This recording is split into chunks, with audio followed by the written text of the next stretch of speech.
At 53, I had finally found peace and silence until the sound of an unexpected phone call cracked open a door I thought was long closed. I was just beginning to accept my solitude. And then my stepson, whom I barely knew, came knocking not just on my door, but on everything I thought I had settled inside.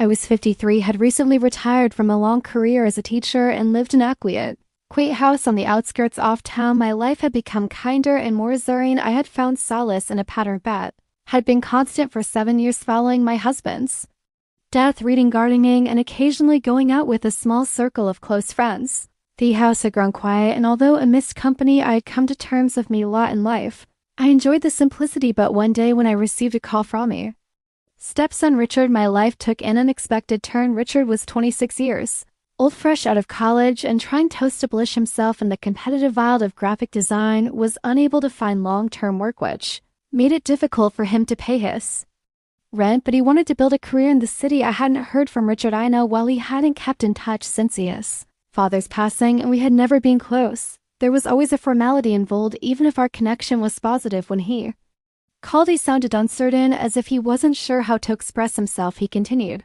"Hey Jennifer, no, it's been a while, but I need to ask for a favor." I sensed the gravity of what he was saying even before he finished that statement. After he told me about this challenging situation, I knew right away what he would ask. I didn't hesitate. Richard's statement, "You can stay with me as long as you need until you find a stable job and a place of your own," was understandable, of course. But I was still nervous about another young person, especially a man living under my roof. I was anxious about sharing my space with someone I hadn't seen in years, but I got ready for him to show up. I busied myself getting the guest room ready, cleaning bookcases, fluffing the pillows, entertaining fresh bathroom towels. The morning Richard was supposed to move in, this wasn't just about having a house guest, it was about appending the pattern that had held me rooted for years. And as hours passed, my anxiety grew. I was waiting for Richard on the porch when Heavenly pulled up in his dirty old automobile. He was a big, broad-shouldering man with a newfound confidence that emanated off him. I hadn't seen him in a long time, and when he got out, I was hugged to see that he wasn't the awkward youngster I remembered. With a familiar yet odd smile, he replied, "Hey Jennifer," and quickly gathered me in a hug. He said, "Hello, welcome." Feeling a little uncomfortable, I hoped the journey wasn't too difficult. With a casual dismissal, he said, "Not at all, thank you for letting me here. The first few days were quiet and pretty uneventful." Richard spent much of his time in his room or out hunting for a job, as so I deliberately tried to give him space. House began to seem different with time, but I would rather not be doing nearing stirful at small details like Richard smiling at me across the dining table or lingering in the kitchen to chat with me about his day caught my attention. Between night, an unexpected event occurred.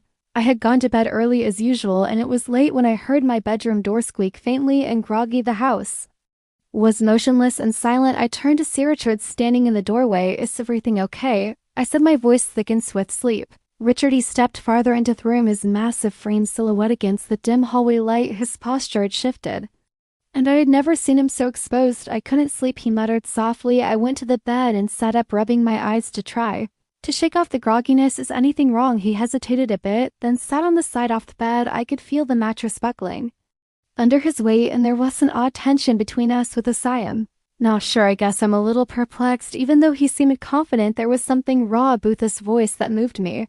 Richard was just learning how to do things and was still quite young. Without thinking, I reached out and touched his arm gently. In a little comforting gesture, I whispered that, "You'll be okay." Everyone hazard ships. The air between us seemed to get heavier as our eyes briefly met. That change in our connection is beyond words. He kept my hand on his arm a little longer than necessary, but I didn't move away or say anything to diffuse the situation. "Thanks, Jennifer," he said, his voice barely audible. I nodded, unsure of what to say. He stood up, slowly looked at me for a few seconds, then turned to walk to his room. The door clicked behind him.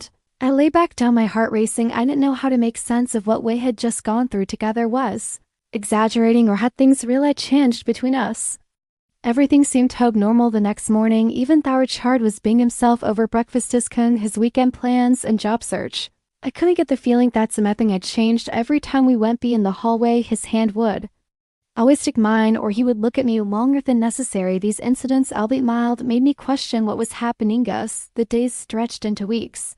Our anxiousness increased. We sat on that couch and watched TV one evening a few weeks after Richard had moved in with Yishao playing in the background his job hunt, the businesses he had been applying to, and the challenges of entering into a sector were all topics of conversation. There was something unspoken behind the normal flow of pathetic. When Richard's hand brushed mine honestly throughout the night, neither of us drew away. Instead, I leaned into him and felt this warmth at my side. We sat there for what seemed like hours in a quiet private moment that was simultaneously good and wrong. A part of me that had been buried behind years of pain and loneliness didn't want to go back, even though I knew we had crossed a line. That was difficult to uncross. Didn't I deserve to feel anything again? As the days went by, Richard and I kept avoiding whatever this new relationship between us was, although it was unorthodox and messy. Though we never said it, it was evident in our interactions and more private discussions. That night marked a turning point in our relationship. Richard was smiling. After turning from a job interview had dropped his luggage beside the entrance scene, added, "I think it went well." He appeared intrigued by the end of week. "Oh no, that's incredible." Weg at takeout, opened a bottle of wine and spent the evening discussing his future and his enthusiasm for what was ahead. I responded that night, sincerely thrilled for him. As the evening went on, the winter laxed our inhibitions and the talk flowed. Naturally, the conversation turned to us and whatever was going on between us. "I have no idea what the topic is, Jennifer. I can't pretend it's not there," Richard said, looking directly into my eyes from the other side of the table, unsure of how to respond. I turned my head away while my heart raced. "I know," he continued gently, "but I also know that I care about you more than I should, and I want to be honest about that." I inhaled deeply, mimicked racing, and then murmured, "I care about you too, Richard." His words hovered in the air, leaving me speechless for the first time in a long time.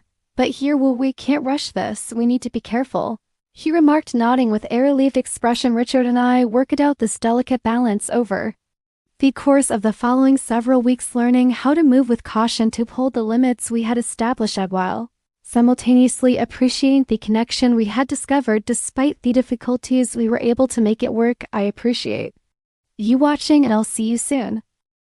As the weeks passed, Richard slowly started finding direction in his life.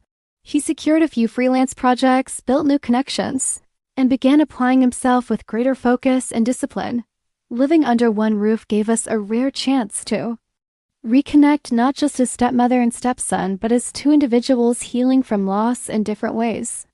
We shared conversations, small moments of laughter, and learned how important simple kindness can be. One evening, while sitting together over dinner, Richard looked up and said, "You know, Jennifer, I didn't just need a roof over my head.